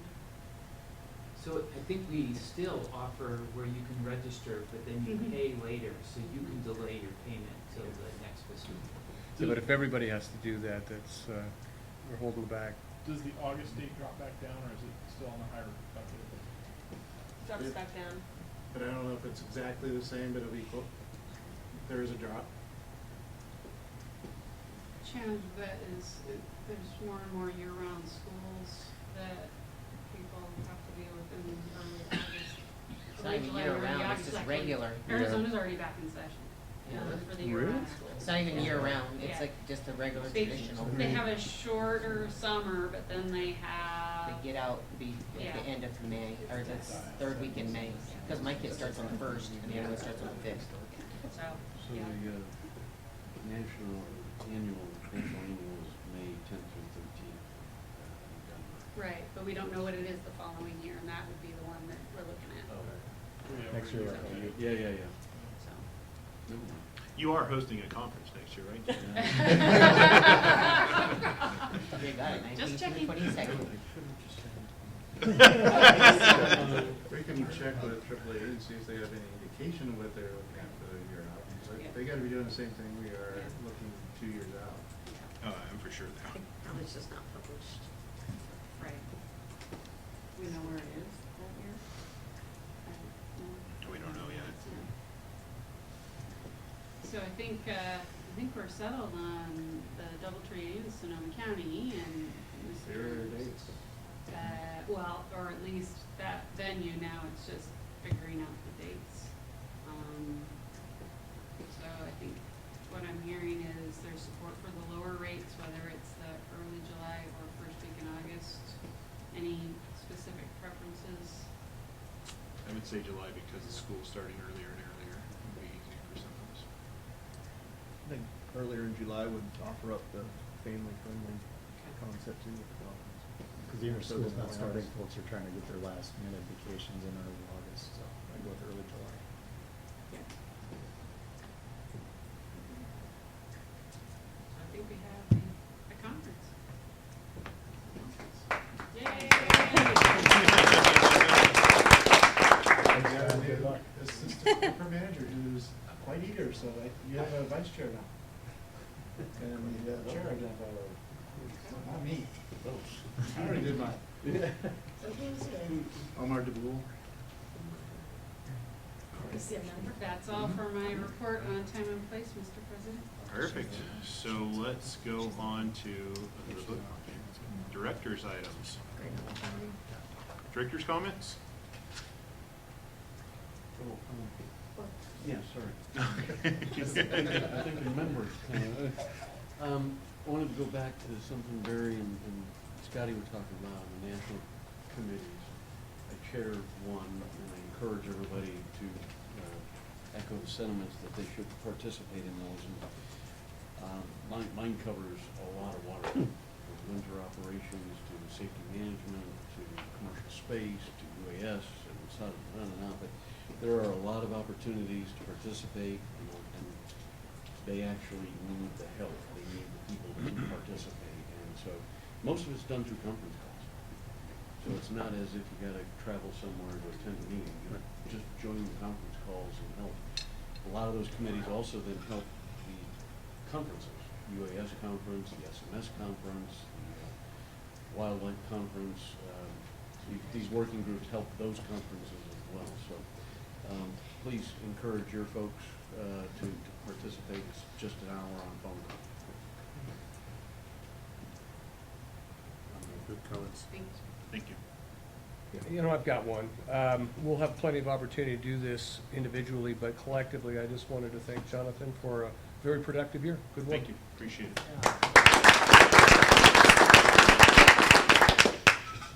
Just one thing, Mr. President, I'd like to acknowledge a couple of guests that we have, some past presidents in the room. Behind me, for those who remember, Wild Bill. Mr. Bill is joining us, and then Mr. Gary Mascaro, so thank you Who? for being here. Exactly. Our past presidents. Exactly. It's all about Bill. Go ahead. It is. All right, so I'll bring this up again, I brought it up before, and I just, I'm not running for any office right now, so I'll bring it up when I'm out of the running. I think transparency is very important, and I think that we don't report out, we don't talk about the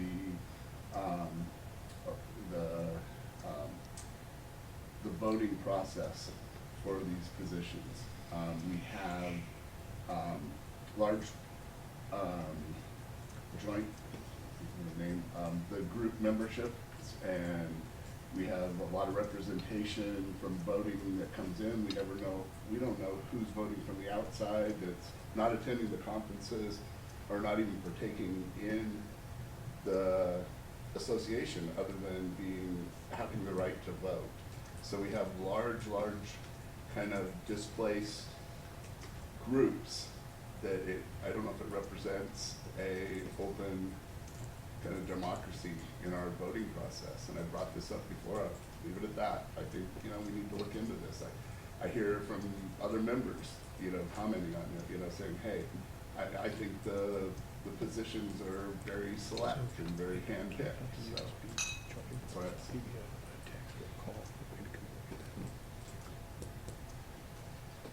So, for transparency, we do, at the EC level, have discussed that particular issue that you've brought up, and it's something that always needs to look at, that we're transparent and we provide a fair and equitable opportunity for all members, so we do take it very seriously, and every time you do bring it up, we do discuss it. So when you bring it up, we don't leave here and it never gets talked about. So I just want you to know, from my standpoint of being on the EC for the amount of time that I have been, it has always been something that's been discussed when it's brought up. And so it doesn't go unnoticed or unlistened to. And I guess my, discussing it at an EC level versus discussing it with the whole board of directors is two different things. It's something that needs to be put on the agenda and discussed. And I think that when there's points where these campaigns become, quid pro quo offers for making things happen for individuals and stuff, it's gone too far. And it doesn't even follow our bylaws, doesn't even, I think it just undermines our organization. Mr. President, I guess I would just offer that, I don't know that what instances there is of that or evidence there is of that that I'm aware of. And so I guess I express concern over that being the rhetoric in the conversation. Because because I don't want it, we absolutely should be looked to be transparent, and we should be engaged and inclusive with our membership and our board, 100%. It concerns me that we're saying this is happening, and I personally am not aware of specific instances where this has happened, and so that concerns me.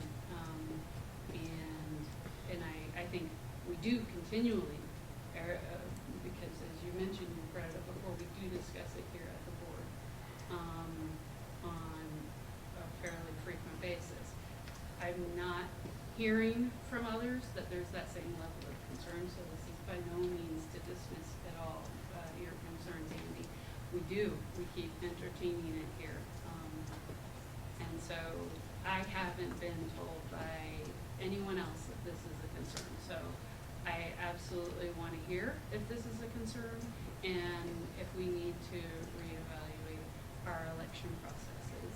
I don't want to dismiss this at all, but I haven't been getting that feedback. So just telling you what my experience has been. So I think Mr.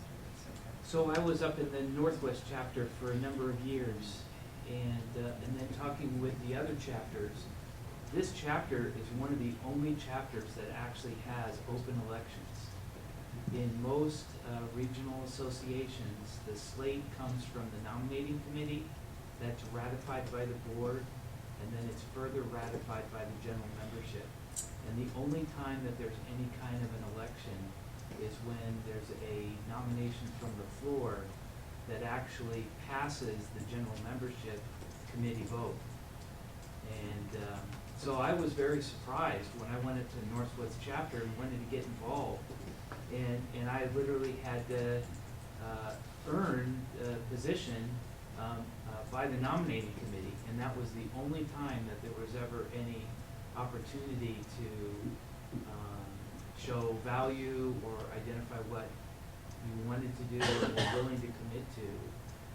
And there was no elections. What did the earning mean? Were you waxing people's cars? What? You're a new person, and so I came to the Northwest chapter and said, you guys need a technology committee. And so I started as a subcommittee of the communications committee, and then eventually earned a seat on the board for one term. But I see this chapter as being very open, and the election process. I've been through a number of roles in the association, and sometimes you stand for election just to get your face out in front of the membership, so that the next time around that people remember who you are and identify with everything that you've done in the chapter, and say, they get your vote of confidence because you've been on committees and you've done conferences, and you stand, and then you get elected in. And I know that when I was president and went into the nominating committee, I was twisting people's arms to stand for election, even though I thought they might not win. And I said, it's because we need to get you out in front of everybody. And it might not be this time, it might be this time, or you may have to work your way around one more time. And it's worthwhile. It's worthwhile. I'm sorry, I was just gonna say, when you mentioned that, Mark, it occurred to me that actually that's pretty much the way AAAE does it. And so most of the chapters emulate AAAE, and we're the exception. Yeah, but no, I was just gonna say, but I also know that AAAE is reevaluating their processes, and I think there's an opportunity, not necessarily to wait, for this conversation, but there's an opportunity to see what that conversation, how it plays out at the national level, for the possible changes that may take place, that maybe could help us as well. So. Yeah, that's right. I was going to ask, and I probably got to put John on the spot, but I know you've done a lot of outreach recently to try to get this slate. What kind of feedback have you got from the folks that you're talking to? So for the outreach, part of it was asking my committee if they have anybody in mind that they thought would be a potential candidate. It was also brought up on several of the calls with EDC. I think I asked at our last, not board meeting, but we were having a special meeting, that I didn't have enough bodies. We had several positions that were still unrepresented, and it's kind of we put out the alerts, trying to spread as far and wide as we can. And then as those names came in, I would give them a call, find out what their level of interest is. We actually had a couple other candidates that were in the initial slate, but due to circumstantial changes, they backed out. One didn't meet all the qualifications, and the other ones that didn't even submit, it was either at a bad time in their personal life, or they can't get the support from their bosses, and so it's just hard. I told Welton no. I don't know how to. Way to go, Walton. He forged your signature. Director Swanson, is it with the nomination process you have an issue with, or is it the actual voting? It's really kind of just, I'd say all of the above, mostly the voting and the way it works and the way that we've expanded our ability to become an executive member quite easily. And then when we went to the group memberships, we have these large groups that you look at participation in the actual conferences, and we don't look at that. And I think we need to really look at all of the above. And I mean, you look at Mark's comments, you know, and how that's done. And I'm not saying there's a perfect way, but I'm hearing feedback of and I'm surprised you haven't heard this, Jennifer, because I've heard it, you know, from people saying, well, it's already done deal. Why would I put my name in the hat, you know, and stuff like that. So I think we need to be, that's why I say be more transparent, more getting participation, getting people to understand. John's comments about, you know, even seeing how you can work through and where you want to go and stuff, and getting that out there to the group.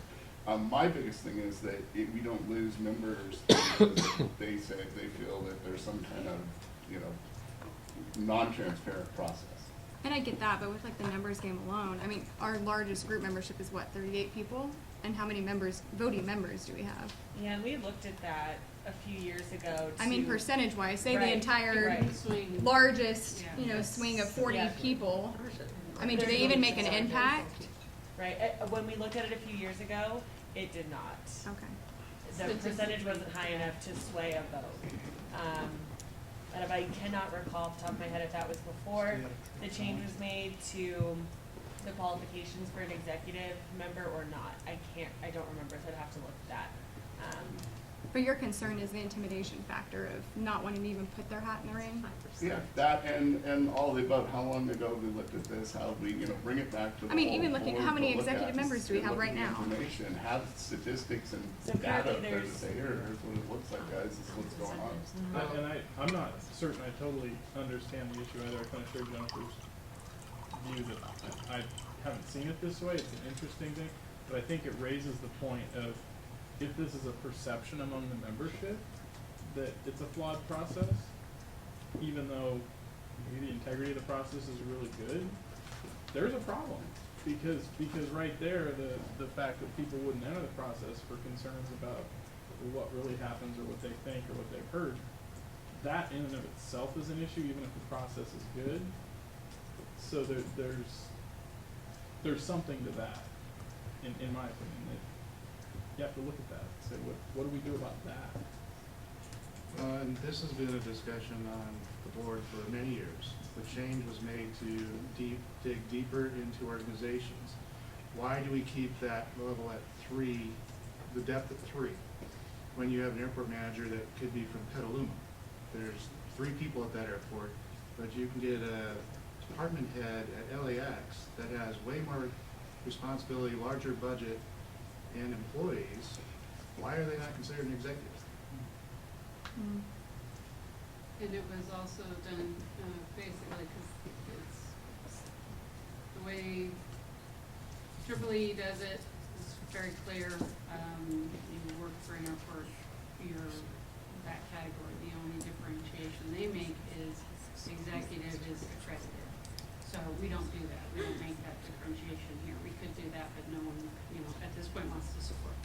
but it seems a little bit like one is an issue of eligibility and who gets to play at what level within the membership, and the other one is how do we move people into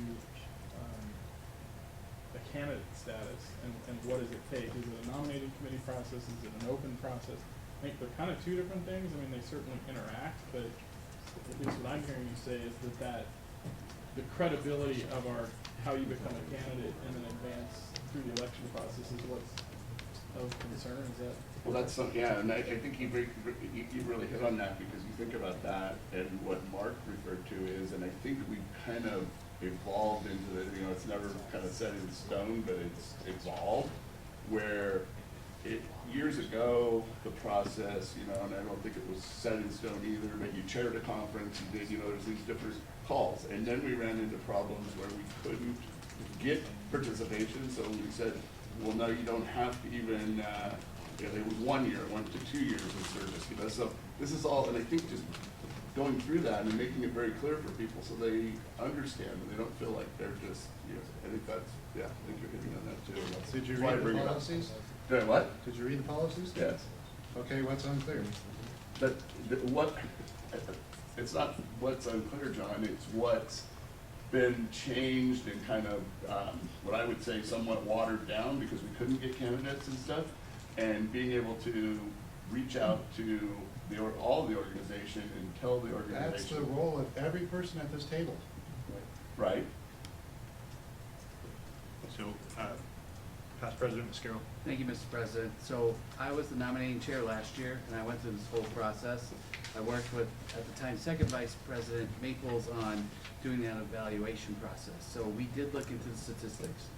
I felt the same position that you did, Andy, at first, that the large airports, knowing I knew Phoenix people, there was a lot of people. But with the additional membership that we've grown, especially even now, it does water down the ability for somebody that is in a large airport like a San Jose or Phoenix, statistically, mathematically, does not swing the vote. It does not, because it's a small smidge. Yes, they're gonna get a lot of votes if they get every single person to submit an absentee ballot if they don't make it. Then we looked at the registration, and we noticed that in the city of Phoenix, I always use them as an example, because again, I agreed with you, it's like this may be a little odd. We looked at specifically how many Phoenix representatives were here, and there were not many in San Jose. It's the other two that we kind of looked at. It does not, from a mathematical, statistical standpoint, trigger that. So the other issue that you brought up with switching the executive, I was present at the time, it was brought to my attention a request, because that's correct, you're absolutely right, Andy. We couldn't get people in the ability to get onto this board because of the levels and all of that. So we as a board made the determination to include all executive people that basically work at an airport. That triggers the opportunity for more people to get engaged in the association and get involved. So when I did it last year, we had a vote for every single position. There was competition for every single position, actually 3 at one point. I know that's frustrating because there's some people at larger airports, they may or may not have won, it just depends on what happens. I think what you're saying is you're concerned it's a popularity contest, and it certainly is. I've always said that. I think it is a popularity contest in a way, and that's why you see these emails from the gentlemen that are running right now, who I am and what I'm doing. I think it is part of that role, that is the way it's been set. It has not been watered down, because I did it for the past 3 years. I did it with Richard, he asked me to be on it, and I did it myself. It's the same process.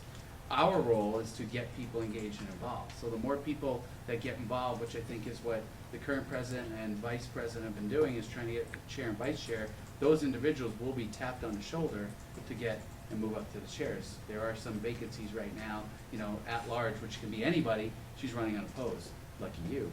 But, so those are examples. I understand your concerns. Mr. President, just wanted to bring up the history on some of the comments for clarity, so thank you for that. And I would just follow up that, Gary, and I totally agree, and I think we talked about this many times, but my thing is the perception that's getting out there and some of the feedback, and I think you can't, you may have not heard it, but it is, and it's ongoing, that, so, yes, I read it, but all of our members, do they understand it? Can we somehow have a sheet that explains it like you're talking about for just how to work through the process as you work in the organization. So I think we can do a better job. That's So we- all I'm. That's what's created, right? So we got a couple people waiting to speak, so let's, we're gonna hit Director Ross, then we'll hit Gladys, and we'll come over to Dean here, so we can get, everybody's trying to communicate. I wanna make sure we don't leave anybody out. Okay, what I was gonna say, if you look around the room, see the diversity of the airports around the room? We have, even on the Like EC. even right here. I mean, we all come from different size of airports, and if you go around the board, they all represent different size of airports. So there is a diversity of airports on the board. And then I just want to touch on what John's been doing is how do you get there and that roadmap that they've been working on, and that we'll pass on to Jonathan to continue and work through that. So there is a path that somebody can look at and say, this is what I need to do to move up, which will help. It should help, but that's being worked on right now. But if you look around, we do have the diversity in here amongst different airports. I was just gonna tag on to Gary for Andy too. In 2018, there was 393 members in the executive and executive emeritus, and then even if you look at again the largest group membership at 38, which was Sky Harbor, right behind it is San Jose. It's still less than 10% of the overall who can vote, and even this year, it's at 9% if executive and executive emeritus. Again, larger groups like San Jose and Phoenix, you combine together about 15–16%. Overall, though, when you look at all the group memberships, if every one of them voted, that you would have to get a consensus between those 14 groups, because they are 58% of the overall executive and executive emeritus. But overall, I guess last year in the voting over at Sky Harbor, I think it was like 16 ended up voting that came into it, but still the percentage is so low. So if you just look at percentages, it's pretty much transparent out there and very easy for if you were to task your director over here to do that, and that helps people with numbers on top of the process to kind of explain. And group memberships are open to any organization that is in the airports that want to do it. I mean, I only have 21 employees and 9 of us are on there, and then they all come around, and it is a popularity contest. They come to me because they don't come to I always encourage them to come to the conferences, and they say, who's a good person to vote for, what do you think? And then I just go through the bios really quick with them. And some of them come in groups of 2 or 3, and then some just say, I don't know if I feel like voting, but they do. They come in, they talk to me, and they vote, and so you go from there. But I'll tell you that if you look at the numbers, one individual group membership cannot throw off, like this year, 406 possible votes for 2019, and that's between executive and executive emeritus. So before we move on to Dean, then we'll come back. I want to comment about the math. Yeah. Because that was part of the discussion in previous years about the math. I think to Andy's point, being more transparent, if there's a perception that something is going on, we need to clear that perception, because numbers can be argued either way. I can take the numbers that you're stating, say, yeah, we have 600 and something voting members, only 40 vote. And if only Right. 40 vote and 16 of them So are a can particular I be airport. really honest? Like, this is like we keep going in a circle. You need to say the specific example as adults and professionals and colleague to colleague. I think it just needs to be said. So if it's like, I got a problem with Jennifer, this is what happened, this is where we're at, what are we gonna do to resolve it? Because when people can articulate that, I think it's done, versus this generalization of whatever it is. And if it's one individual, then go and have a good conversation. And if it's too confrontational, then get somebody who's non-confrontational. Say, Mark, will you come and mediate? And you're the bouncer. And you're the bouncer. And so, you figure that out. I think that's the hard part. And then it turns into, you guys look like a bunch of cliques. You look like this is this one group that you gotta be in, and you gotta look in this group. So that's what you guys gotta deal with. That's the perception you're managing. And it's the weirdest stuff for somebody who's always happy, because they come to me and they're like, don't talk negative to Gladys. And it's like, right, because I'll call them on speakerphone and we're gonna talk. Because I'm done. I'm over it. We have way too much time on doing that when we should be investing it in making each other better. And I think whatever is going on, Andy, I think it'll be easy to do that. So If it even is, some people are just angry, John, mean can I get in your souls. list? Good luck. They need a hug. Just say one thing to this, because our president started this almost 10 years ago, I think it was, when this all came up, and you said, that, the the perception of what you just said, John. Sorry, I'm not trying to be funny, but it was, John, you brought the issue up in the concern, and I think it's been kind of out there. So I think, I apologize for bringing this discussion up, but I think it needs to be kind of, yeah, so sorry. No, you're good. We're gonna move on to Dean, then we got Maples, and then we've got Barry, and then we've got Stout. I'm ready to arm wrestle anybody. Uncle. I think we're migrating to a good place in this conversation. And if it's true, it's not, numbers can go either way, then if there's a perception, or if there's a suggestion of a perception, then maybe that's what we ought to be looking at. Yeah. So, a couple of things is if there's that. One of the things that, Jeff and I were talking about is maybe we need to be more open with what the workload is as well, because maybe some people are shying away from wanting to do it because they don't fully understand how much work is involved with it. I'll say in my case, there's a situation where I know there was a candidate that expressed an interest from Nevada, but he backed away from it. Because when he called me, he said, "Are you running?" And I said, "Yes." I said, "But that's okay. You can run too, or you can run for the at-large position. There are other ways to get involved." And I assume he said, "Never mind," and backed away. But, Okay. so I guess I'll wrap it up quick. And Ian, you look what you did. I had a hitman come and tell me I better not run against Kareem. I say, got probably a it. lot She's of the woman. reasons why we're not getting a lot of candidates, and so maybe we need to make an emphasis on trying to make the membership understand what it is and what's involved here. She's been waiting. So we can get more people. And to Mark's point, even if you're not successful this time, your name's on a slate and you're kind of getting things approved. So, all you. So I wanted to share personally what I do, Andy, and I know I'm just one person, but I feel like I should. So I ran for the chairs years ago. I absolutely did not campaign to any of my group members, no one in the Phoenix airport system. I did not want to use my position in the organization to influence them at all. I didn't even encourage, I normally will send out, "Hey, you guys, attend the conference, it's live streamed, there's, and vote, So I did not do it that year, intentionally, because I did not feel it was right. The other thing is there are a couple of active members. While you don't see them here, they're on committees, so they just can't travel as much. It's a challenge. They will ask me, "Oh, so I saw the candidates, tell me about them."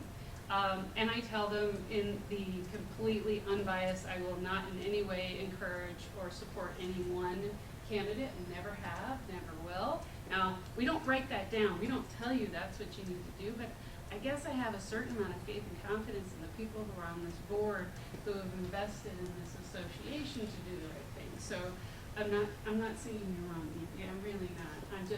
I guess I'm maybe a little bit more Pollyanna, and I want to believe the best of us, and I think that for the most part we try to do the right thing. So I just want to say, personally, that's my approach and how I've handled it.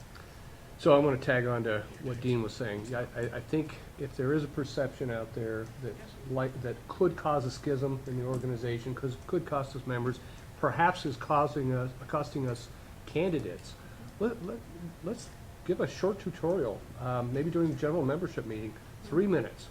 This is how it works, this is how voting works, this is the time commitment, done. If there is a perception, hopefully that is just stop that perception. And otherwise, at least we've made an honest effort at addressing Andy's concern. Mr. Stout. All right, so going to what Dean was saying, I got a couple points to bring up, but the gentleman that did say, he talked to about running in Nevada, yeah, he did say, "I don't want to run against Dean for whatever reason." Who would? Maybe that was too much of a slope. But he did reach out to me. We had several conversations. He did put in an application to run for at-large. And it gets to the point of your concern of the participation. He did not move forward because he didn't have all of the right boxes checked. And so he's not a candidate, but Jennifer, his name was passed to Jennifer for committee thoughts. as was another person that wanted to run for corporate. You think that's a good idea? So that Mhm. person is now being involved on committees.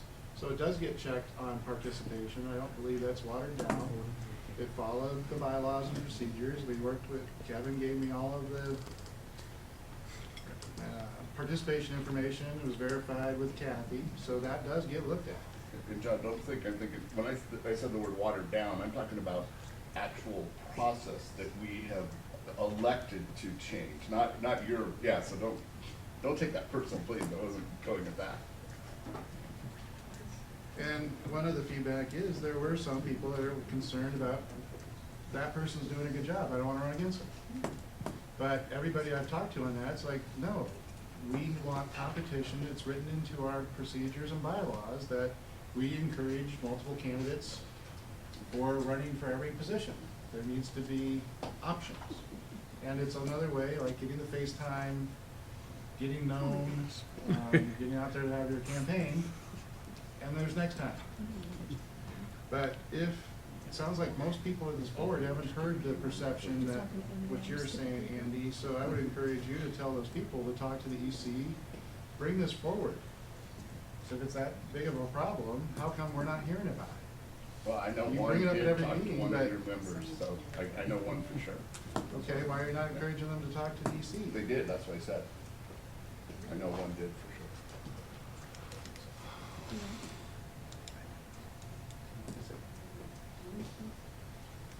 All right, we're gonna take a few more on this, so we don't turn this into the eternal conversation, and we can put something on an agenda. And just wanna say, I'm going into the nominations. I will be mindful of this process, so, Mr. Two quick questions. Yeah. My airport's not a group airport, so this is for clarification. When a person is a member under a group, if you will, do they then get direct and individual contact with us? In other words, when we send out a blast, it goes to everybody. So the point is, nothing is really hidden in that regard. Okay. Second question, Barry's comment was really a good one about Thank you, perhaps Scotty. doing a session. Well, yeah, I'm helping here.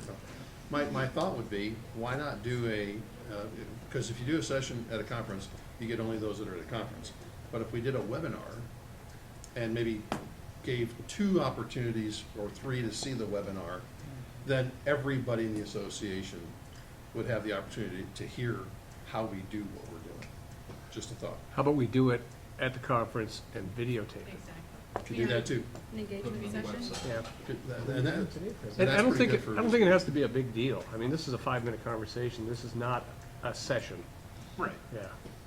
Okay, we'll cut it there. Someone behind me? I was just gonna say. Just hit me with the cane. Working on the flow chart, maybe it should be saved and brought out when that's complete. And it's one presentation, just a piece of it. That's wisdom right there, ladies and gentlemen. There you go. There you go. Thank you. So that particular conversation we'll table at this point and look for any other director comments. The only comment I had was on the scholarship procedures and policies. It said that the current president was the one presenting them. Is that changing, or was that a? They're not perfect, so. Okay. Just clarifying.